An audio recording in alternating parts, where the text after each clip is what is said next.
Sekarang bacaan kita berarti kitab Mukhtasar Ibnu Abi Jamroh ya. Halamannya 69, benar itu?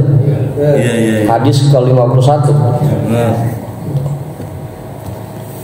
Kemarin habis bahas masalah wirid habis sholat ya. Udah ketemu semua dibacanya? Ya? Udah. Bismillahirrahmanirrahim. Qala al-imamul muallifu rahimahullahu ta'ala wa adaman naf'a bihi wa bi'ulumihi wa bikum fid daraini amin. An Abdullah ibn Umar yaqulu sami'tu Rasulullah sallallahu alaihi wasallam yaqul kullukum ra'in wa kullukum mas'ulun an ra'iyatihi. Mana lempeng amat ini hadisnya.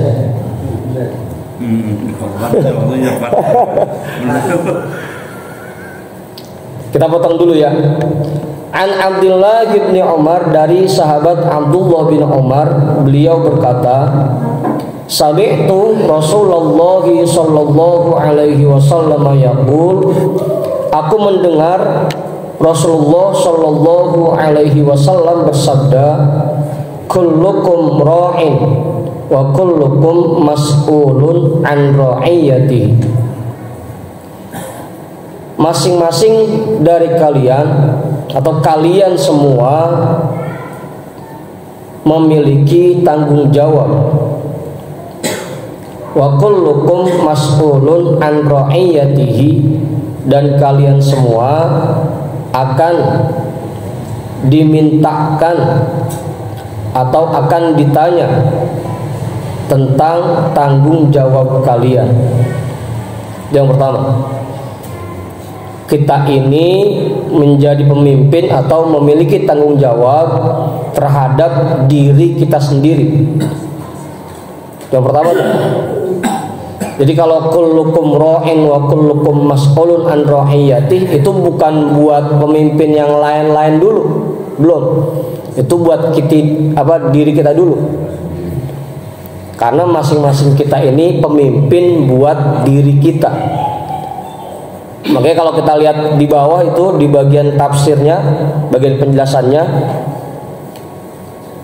mana dia? Kullukum ra'in ay kullu wahidin minkum hafizun li a'dha'ihi wa jawarihi wa hawasihi. Itu penjelasannya di bawah. Kalian semua bertanggung jawab untuk menjaga anggota badan kalian, tubuh kalian, dan indera kalian. Itu penjelasannya tuh. Makanya jangan hadis ini kullukum ra'in jangan diartiin buat pemimpin yang jauh-jauh dulu. Ini arti pemimpinnya atau arti tanggung jawabnya buat diri kita sendiri dulu. Kullukum ra'in wa kullukum mas'ulun an ra'iyatihi. Kalian semua memiliki tanggung jawab dan kalian akan ditanya tentang tanggung jawab itu nantinya. Tanggung jawabnya apa? Tadi menjaga anggota badan kita jangan sampai kita gunakan untuk melakukan perbuatan maksiat. Itu tanggung jawab kita. Ada beberapa anggota badan yang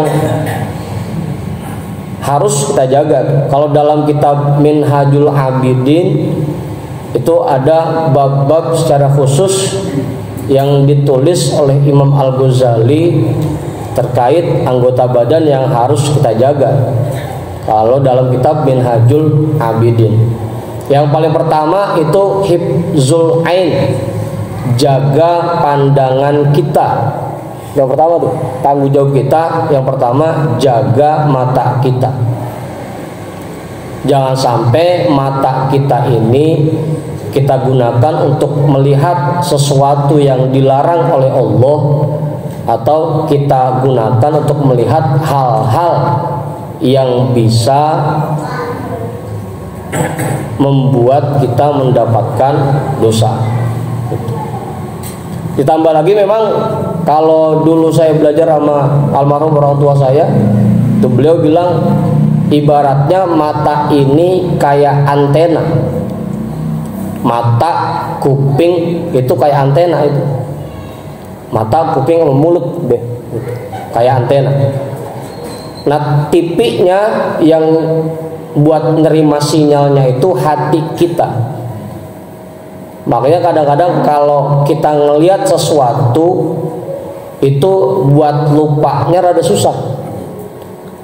Meskipun ngelihatnya udah sebulan yang lalu, udah setahun yang lalu, itu kadang-kadang masih nempel aja di hati kita. Kalau begitu gampang ya. Hah? Kalau yang begitu gampang ya. Ya itulah makanya kenapa kita diperintahkan untuk menjaga mata kita, karena mata kita ini menjadi sumber itu, untuk menyalurkan isi hati kita. Jadi hati kita ini keisinya salah satunya dengan mata kita. Apa yang kita lihat itu langsung masuk ke dalam hati kita. Dan parahnya lagi buat ngilanginnya rada lama. Rada lama ngilanginnya. Apalagi kalau ngelihat yang radaan udah. Kalau ngelihat kitab mah cepet lupanya, niat Al-Quran mah cepet lupanya. Giliran ngelihat yang bugono-gono, wah, lama itu lupanya. Apa? Ya, kita tanya dah Pak Haji Mariono tuh. Dulu lagi kecil pernah ngelihat apaan, sampai sekarang juga kayaknya masih ingat gitu. Masih ingat. Udah tuh. Makanya Imam Ghazali bilang, kenapa kita harus menjaga mata? Karena itu atharu likulubikum, itu bisa menjaga kesucian hati kalian. Yang kedua memang watakthirut ta'ah. Ketika kita bisa menjaga mata kita, hati kita ini bersih dari hal-hal yang mengisi, hal-hal kotor yang mengisi hati kita, maka badan kita lebih mudah, lebih enteng untuk digunakan ibadah. Itu alasan Imam Ghazali dalam kitab Minhajul Abidin, kenapa kita harus menjaga mata kita. Yang kedua, selain mata ada hifzul udhun, menjaga pendengaran. Apalagi pendengaran dari hal-hal yang bernada maksiat atau gibah, itu kudu dijaga banget. Karena memang yang denger dosanya sama yang ngomong. Kita dengerin orang lagi ngomongin kejelekan temennya, itu kita sama tuh dosanya. Ngomong mah kagak, ngikut nimbrung mah kagak, cuma karena kita denger, kita kebagian dosa yang sama gitu. Itu kenapa kita harus menjaga telinga kita. Dan itu juga, telinga itu salah satu tadi antenanya. Kadang-kadang apa yang kita dengar itu bikin hati kita selalu was-was, keingetan aja. Coba aja dah kalau pengen dibuktiin, sebelum sholat kita berantem dulu sama bini. Itu omongan bini itu masih kedengeran aja di hati rasanya. Hah? Itu kuping itu salah satu antenanya. Makanya kita harus jaga tuh kuping kita. Selanjutnya ada hifzul lisan, jaga lidah kita. Jadi mata, kuping, lidah. Karena lidah juga berpengaruh dengan baik dan buruknya perbuatan kita. Kalau lidah kita baik, insya Allah perbuatan kita ngikut baik. Kalau lidah kita buruk, suka ngomong yang kurang baik, maka nanti akan berefek kepada badan kita. Badan kita pun berat buat diajak berbuat baik dan lebih mudah untuk diajak berbuat buruk. Itu lidah. Kalau bahasanya yu'athiru fi a'dha'il insan bitaufiq wal khidlan. Itu lidah itu membekas, memberikan pengaruh ke anggota badan kita. Baik itu masalah perbuatan baik atau perbuatan buruk. Lidah yang baik akan bikin perbuatan kita baik. Lidah yang suka bicara buruk bikin badan kita senang ngerjain perbuatan buruk. Makanya kita harus jaga lidah kita. Belum lagi waktu yang kita buang sia-sia. Kalau kita suka ngomong yang nggak ada gunanya selain zikir kepada Allah atau bukan ngomongin hal-hal yang manfaat, itu minimalnya kita buang-buang waktu gitu. Harusnya waktu kita bisa manfaatin buat hal-hal yang manfaat, buat nyari duit kek, buat usaha kek. Ini malah kita habisin buat ngobrol nggak karuan. Itu hifzul lisan. Minimalnya kita buang-buang waktu jadinya. Ongkoh apalagi kita emang rada seneng ngobrol. Kadang kalau ngobrol itu hampir lupa waktu. Dari habis isya ngumpul duduk bareng ngopi ngerokok, tahu-tahu sadar-sadar udah azan subuh, lah udah subuh aja gitu. Saya tapi ya gitu. Tapi kalau bapak-bapak sini mah kayaknya kalau yang tua-tua begini mah enggak ya. Udah. Abis, di sini enggak ada. Ntar kalau udah keluar dari masjid baru. Udah tuh. Enggak beda. Hah? Enggak beda. Atau yang parahnya lagi, kalau kita sering ngobrol itu lama-kelamaan kita bakal ngomongin kejelekan orang. Awalnya mah ngomongin ngaji, ngomongin usaha, ngomongin dagang, makin lama makin nyerempet dah. Mulain dah bahas temen yang satu, yang ono dibahas juga gitu. Mulain dah. Udah tuh, jaga lidah, jaga mata, jaga telinga, jaga lidah. Terus jaga hati. Kudu dah itu mah, kita paham dah itu mah, jaga hati. Terutama dari 4 sifat kibir, sifat sombong, terus dari sifat ujub, bangga, terus dari sifat ria, terus dari sifat sum'ah, atau dari sifat hasad. Kibir, ujub, ria, hasad. Itu kebanyakan penyakit kita itu. Penyakit hati kita kalau kagak sombong, suka bangga-banggain apa yang udah kita kerjain, terus juga suka ria dan suka dengki sama orang. Kagak seneng ngelihat teman kita sukses. Itu kebanyakan sifat kita itu. Kalau kata guru saya dulu, emang orang kita ini kebanyakan politiknya politik kepiting, gitu. Kepiting tau gak? Yuyu. Kalau kata guru saya dulu begitu, kepiting atau yuyu taruh dah coba di ember, kita tinggal 1 jam 2 jam nggak bakal ada yang pergi kemana-mana, karena asal ada temennya yang mau naik dicapit kakinya, ditarik lagi ke bawah. Nah, kebanyakan penyakit orang kita begitu tuh. Kalau ada temen yang mau sukses, rumahnya kagak senang pisan kita, ditarik lagi, dijatuhin lagi. Udah, itu jaga hati tuh, terutama dari 4 sifat itu: kibir, ujub, ria, dan hasad. Jaga perut selanjutnya, jaga perut apalagi dah.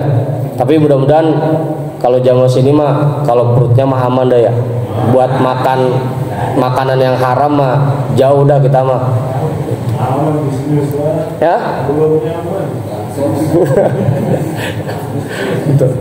Nah, yang terakhir jaga kemaluan, jaga tangan, dan jaga kaki. Itu hal-hal yang harus kita jaga dari anggota tubuh kita yang dijelaskan oleh Imam Al-Ghazali dalam kitab Minhajul Abidin. Nah, itu semuanya nanti akan dimintakan pertanggungjawabannya. Dulu kita dikasih mata oleh Allah, kita pakai buat apa aja. Kita dikasih kuping oleh Allah, dipakai buat apa aja. Dikasih tangan oleh Allah, dipakai buat megang apa aja. Semuanya itu nanti ditanya. Dan kalau misalkan kita nggak lulus, ya siap-siap aja, pasti ada hukuman. Yang pertama tuh, kullukum ra'in wa kullukum mas'ulun an ra'iyati. Kalian semua merupakan pemimpin atau memiliki tanggung jawab, dan kalian semua akan ditanya tentang tanggung jawab kalian. Nah, ini yang kedua baru, al imamu ra'in. wa mas'ulun an ra'iyatihi, dan pemimpin itu punya tanggung jawab dan dia akan ditanya tentang tanggung jawabnya. Ini baru tuh yang kedua, pemimpin. Imam bisa diartikan pemimpin, imam itu bisa diartikan pemimpin, bisa diartikan juga imam sholat gitu. Ya, dua-duanya punya tanggung jawab tuh. Pemimpin punya tanggung jawab terhadap rakyatnya atau terhadap bawahannya. Imam sholat ya punya tanggung jawab terhadap makmumnya. Makanya sampai kita sering dengar dia tuh hadisnya, idza amma ahadukum an-nasa falyukhaffif. Kalau kamu mengimami masyarakat, ringankan sholatmu. Fa inna fihim as-shaghir, ada anak kecil di situ, ada wal kabiro, ada orang tua, wad dha'ifa, ada yang udah jompo. Yang asal lagi ngaji udah ngadu dengkulnya aja. Jompo, udah tua. Padahal hajatnya ada yang lagi punya hajat, punya urusan, pengen ketemu sama orang, udah janjian begitu. Kalau lagi sendiri, wa idza shalla li nafsihi falyutawil masya. Kalau lagi sendiri mah gih, mau dipanjangin kayak apa go gitu. Tapi kalau lagi jadi imam, ringankan. Tapi juga kudu tahu batasannya ini, meringankan sholat itu kayak gimana. Nah, batasannya itu kalau kita lihat kitab Bughyatul Mustarsyidin. Ntar kalau yang punya kitabnya silakan dicek aja tuh. Dalam kitab Bughyah itu penjelasannya, wa yundabu lil imami at-takhfifu bi ayyak tasira ala qasoril mufassal fi suwari. Disunahkan bagi imam meringankan bacaan sholatnya dengan membaca surah-surah pendek dalam sholatnya, surah-surah pendek gitu. Wa adnal kamali fit tasbihati, dan dia baca batasan minimal sempurnanya tasbih itu 3. Baca surah-surahnya yang pendek dan tasbih rukuk sujudnya cukup 3 kali gitu. Betul. Itu baru ringan tuh. Bukan berarti mentang-mentang ringan tasbihnya cuma sekali, surahnya cuma 1 ayat doang, 2 ayat, Yasin, Allahu Akbar. Itu malah dikecam tuh. Kalau dalam kitab I'anat Thalibin itu Habib Abdullah bin Alawi Al-Haddad bilang, wal yahdar minat tahfifil mufrid, berhati-hatilah, waspadalah dari meringankan sholat yang kebangetan. Bahasa kita begitu, mufrid, kebangetan. Alladzi ya'taduhu katsirun minal juhalat, yang itu dibiasakan oleh orang-orang bodoh. Fi sholatihim litarawihi, di dalam sholat tarawih mereka gitu. Karena biasanya orang kalau sholat tarawih cepet dah tuh, ngebut, ekspres. Itu dikecam tuh, jangan sampai sholat kita kebangetan cepet. Ini kita sengaja ya, asal tarawih nyari imam yang nyari yang paling cepet. Ya, nyari imam yang paling cepet. Kalau di tempat saya ada 3 tuh, ada 3 rombongan. Ada yang jam 8 kelar, ada yang jam setengah 9 kelar, ada yang jam 9 kelar. Yang jam 8 kelar sampai keluar-luar jamaahnya. Kalau kalau yang setengah 9 kelar itu paling cuma 5 baris, 4 baris dah. Kalau yang jam 9 kelar itu cuma sebaris. Kalau di tempat saya yang sholatnya sampai jam setengah 10 cuma 5 orang. 5 orang. Betul. Itu tanggung jawab imam tuh buat makmumnya. Jangan sampai gara-gara imamnya cepat sehingga makmumnya pun jadi banyak kurangnya sholatnya.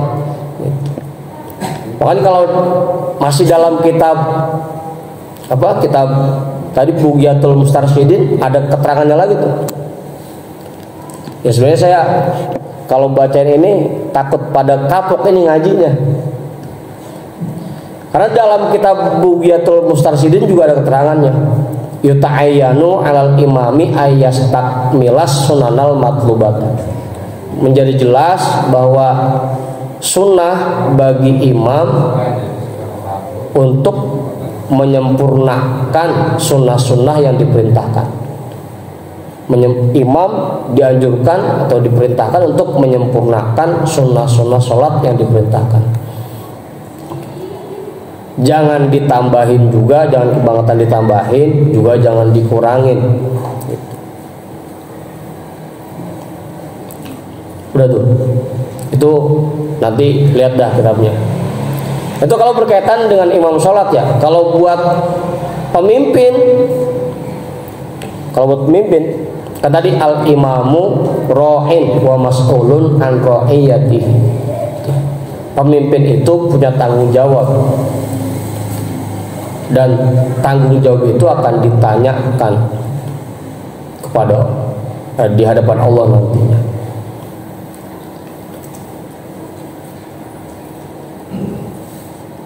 Cuma memang nyari pemimpin yang bener banget sekarang mah rasa-rasanya kita nggak bakal nemuin dah gitu. Nyari yang sempurna, pemimpin yang bener-bener adil zaman sekarang mah sampai kapan susah ketemunya. Kecuali nanti dah kalau Imam Mahdi udah keluar gitu. Udah muncul beneran gitu. Ya kalau sekarang paling kita bisanya dapat yang minimal nilainya 5 dah minimal gitu. Itu udah cakep banget udah. Daripada kagak pisan. Dan memang tugasnya juga berat tuh buat pemimpin gitu.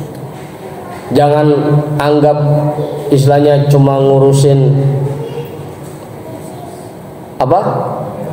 hal-hal yang berkaitan dengan pemerintahannya doang. Itu ada tugasnya lagi. Yang pertama itu tugasnya ya'wi ilaihid do'ifu, memperhatikan orang-orang yang lemah. Atau kalau buat masyarakat, buat rakyat, ya berarti memperhatikan orang-orang yang berada di dalam garis kemiskinan. Itu harus diperhatikan pemimpin. Buat RT nih, buat RT jangan lupa tuh perhatiin warga-warganya yang masih kurang mampu gitu. RT ke RW ke gitu. Perhatiin tuh. Yang kedua, yantasirul mazlum, menolong orang yang terzolimi, tersakiti. Itu yang kedua. Yang pertama, tugasnya mengayomi orang-orang yang lemah, memperhatikan orang-orang yang lemah, baik itu lemah badannya atau lemah ekonominya. Yang kedua, menolong orang-orang yang terzolimi atau tersakiti. Itu tugas pemimpin yang paling utama. Bukan cuma ngurusin pemerintahan doang gitu. RT bukan cuma ngurusin KTP, bukan cuma ngurusin KK, bukan cuma ngurusin surat izin macam-macam, tapi warganya pun harus diperhatikan gitu. Itu baru pemimpin yang benar-benar pemimpin gitu. Ya kalau yang tadi siang baru kita pilih mah wallahu alam dah. Tugas kita mah ikhtiar aja dah. Mana yang kita pilih mah. Mudah-mudahan itu jadi pemimpin yang terbaik buat kita gitu. Karena rasanya kita sendiri gitu, buat memperhatiin orang-orang yang kurang mampu di sekitar kita masih kurang gitu. Kadang di kampung kita kan begitu, yang miskin makin miskin, yang kaya makin kaya. Yang kaya rumahnya kagak open banget sama yang miskin. Yang miskin juga pengen minta malu gitu. Udah tuh. Itu tugas pemimpin sebenarnya. Selain 4 sifat yang memang menjadi sifat wajib Rasul, sidik, amanah, tabligh, fatonah, ditambah dengan al-iqdam, punya keberanian, ditambah dengan badlul juhdi. Apa nih badlul juhdi? Mau berkorban gitu. Jadi pemimpin itu selain punya 4 sifat yang wajib bagi Rasul, dia mencontoh 4 sifat itu, juga mau berkorban, punya keberanian, dan ditambah 2 lagi, mengayomi orang-orang yang lemah, memperhatikan orang-orang yang lemah, dan selanjutnya apa tadi? Menolong orang-orang yang terzolimi. Nah itu baru pemimpin yang menjadi naungan Allah buat makhluknya di bumi. As-sultan zillullahi fil ard. Pemimpin itu menjadi naungan Allah di bumi ini. Gitu. Udah tuh. Hah? Jelas itu ya. Tapi kalaupun pemimpin kita rupanya nanti istilahnya agak-agak kurang perhatian, agak-agak zolim, ya jangan sampai kita katain macam-macam. Apaan? Kadang kita kan ada aja yang gemus banget ya. Kemana presiden kagak boleh salah bisa nih, main kata-katain aja.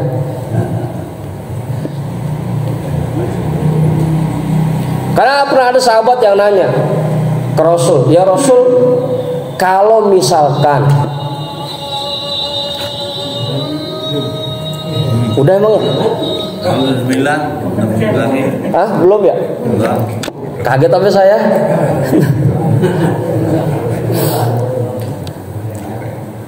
Ya Rasul, bagaimana kalau kami ini dipimpin oleh pemimpin yang memberikan kebijakan-kebijakan yang membuat kami kesulitan, tapi tidak mau memenuhi hak-hak kami sebagai warga, sebagai rakyat. Gimana itu? Rasul awalnya diem aja, nggak mau jawab. Ini salah satu hadis riwayat Imam Bukhari ya. Sampai diulangi 3 kali pertanyaannya. Akhirnya Rasul bilang, isma'u wa ati'u. Meskipun pemimpin kamu seperti itu, patuhi aturannya dan dengarkan perintahnya, selama perintahnya tidak mengarah kepada kemaksiatan. Fa innama 'alaihim ma humilu wa 'alaikum ma humiltum. Apa yang dia kerjakan, kalau itu baik pahalanya buat dia, kalau itu buruk dosanya buat dia. Kalau kalian tetap mentaati aturan pemerintah, maka kalian mendapatkan pahala dari apa yang kalian kerjakan. Gitu. Kalaupun ada pemimpin zolim, udah. Gitu. Yang penting selama aturannya tidak memerintahkan kita untuk berbuat maksiat, ya udah patuhi aja dulu. Nah, kadang kita gemusnya gitu, main ngata-ngatain aja. Saya kadang-kadang suka linu hati saya gitu kalau ngelihat di media sosial gitu, wah yang ngatainnya udah macem-macem. Udah tuh. Apalagi kalau di hadis lainnya mah lebih parah lagi. Rasul bilang tasma'u wa tuti'u lil amiri. Pokoknya kamu dengerin dan kamu patuhi apa yang diatur oleh pemerintah, selama itu bukan untuk kemaksiatan.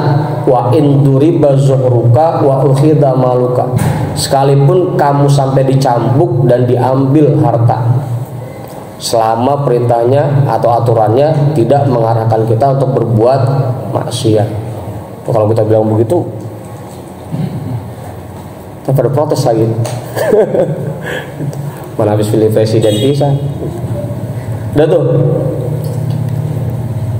Yang kedua ya, pemimpin itu punya tanggung jawab, dan tanggung jawabnya nanti akan ditanyakan. Yang paling penting tadi itu 2, tanggung jawab pemimpin memperhatikan kaum-kaum yang lemah, memperhatikan orang-orang yang berada di bawah garis kemiskinan. Yang kedua, menolong orang-orang yang terzolimi atau tersakiti.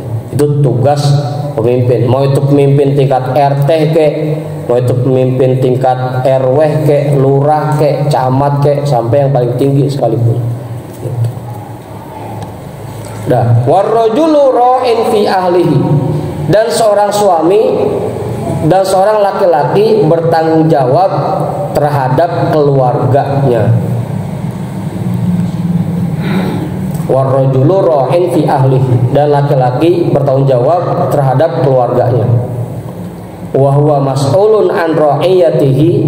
Dan dia akan ditanyakan tentang tanggung jawabnya. Itu be. Jelas itu Pak ya? Kalau tanggung jawab suami udah pada paham kan? Garis besarnya cuma 3 sebenarnya Pak. Yang pertama itu memberikan nafkah yang layak. mempergauli keluarga dengan cara yang baik. Yang ketiga, mengajarkan dan membimbing mereka untuk ibadah. Itu 3 garis besar ya tuh. Yang pertama, ngasih nafkah yang layak. Yang kedua, mempergaulinya dengan baik. Yang ketiga, mengajarkan dan membimbing mereka untuk mau ibadah gitu. Tuh. Intinya mah itu. Meskipun nanti kalau mau dirinci lagi ada lagi. Yang pertama, memperlakukan istri atau keluarga dengan baik, bertutur kata dengan lembut, terus selalu menampakkan rasa cinta, bersikap lapang. Kalau istri bikin salah atau anak bikin salah, dada ini jangan marah mulu, emosian mulu, kudu lapang. Tidak mempersoalkan kesalahan istri, nggak diungkit-ungkit salahnya, memaafkan, menjaga harga diri keluarga, nggak banyak cekcok, banyak dah. Tapi intinya tadi 3, memberikan nafkah yang layak, baik itu makanan, pakaiannya. Yang kedua, mempergaulinya dengan baik, dengan cara yang baik. Belum kelar ini. Yang ketiga tadi apa? Mengajarkan dan membimbingnya untuk ibadah gitu. Intinya itu 3 tuh, tugas seorang suami atau tugas seorang laki-laki kepada keluarganya. Terus wal mar'atu ra'iyatun fi baiti zawjiha, dan perempuan memiliki tanggung jawab di dalam rumah suaminya. Atau bahasa kitanya, perempuan itu bertanggung jawab untuk menjaga harta suaminya. Kalau emang dikasih deh. Kalau dikasih. Ya artinya jangan mentang-mentang istilahnya istri diserahin duit sama lakinya, habis mulu, dikasih 100 habis, dikasih 200 habis gitu. Kudu pintar terjaga. Bahkan kalau dalam kitab-kitab itu, istri itu kalau mau sedekah aja itu harus izin sama suami. Karena biar bagaimanapun apa yang dipegang oleh istri itu milik suaminya gitu. Makanya juga ada anjurannya, suami nggak boleh pelit kepada istri gitu. Terutama hari Jumat. Hari Jumat itu dianjurkan kita ngasih nafkah yang lebih buat istri kita. Biasanya makannya cuma sama tempe tahu, ya hari Jumat mah ngasih rada enakan dah, pakai daging kek, pakai ikan kek gitu, pakai teri. Sama gitu.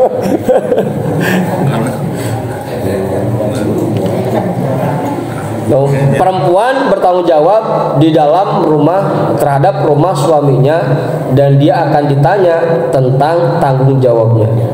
Wal khadimu ra'in fi mali sayyidihi, dan pembantu memiliki tanggung jawab di dalam harta tuannya. Wa mas'ulun an ra'iyatihi, dan dia akan ditanya tentang tanggung jawabnya. Gitu, pembantu, tapi kita jarang yang punya pembantu ini ya.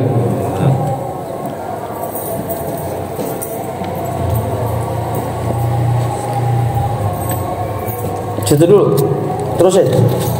Udah, nanti ditanya udah. Hah? Ditanya, udah. Iya. Qala, beliau berkata, wa hasibtu an qad qala war rajulu ra'in fi mali abihi. Wa hasibtu, dan aku perkirakan bahwasanya beliau juga bersabda, warrajulu ra'in fi mali abihi, dan seorang laki-laki bertanggung jawab di dalam harta bapaknya. Tugas laki-laki, terutama yang paling tua ya, anak laki-laki tertua dalam keluarga, dia bertugas menjaga harta orang tuanya, baik ketika orang tuanya masih hidup, apalagi ketika orang tuanya sudah meninggal gitu. Jangan sampai ditinggalin banda sama babanya habis agak karuan gitu. Udahnya habis gak karuan, adik-adiknya belum kebagian gitu.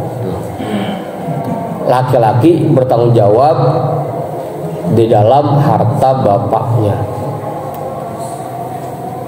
Baik yang masih hidup, apalagi yang sudah meninggal. Kudu bisa dijaga. Karena dalam keterangan hadis itu ihfaz wudda abika, jaga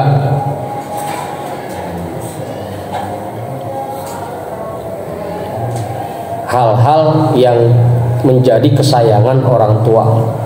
Artinya kalau ditinggalin tanah tong banda ya jangan dihabisin semua. Ada yang kita simpan jadi jariah buat orang tua kita. Wa mas'ulun an ra'iyatihi, dan nanti akan ditanya tentang tanggung jawabnya. Wa kullukum ra'in wa mas'ulun an ra'iyatihi, dan kalian semua memiliki tanggung jawab dan itu akan ditanya, dan dia akan ditanya tentang tanggung jawabnya. Nah, sebelum saya tutup mungkin ada yang nambahin kali? Pak Haji? Enggak, udah cukup. Jelas itu dah semua. Ya. Ya kalau nggak ada yang nambahin kita baca Fatihah. Mudah-mudahan kita semua diberikan kemampuan untuk mengamalkan apa yang baru saja kita pelajari bersama. Ala hadhihi niyyah al-Fatihah. A'udzu billahi minasyaitonir rajim. Bismillahirrahmanirrahim. Alhamdulillahi rabbil alamin. Arrahmanir rahim. Maliki yaumiddin. Iyyaka na'budu wa iyyaka nasta'in.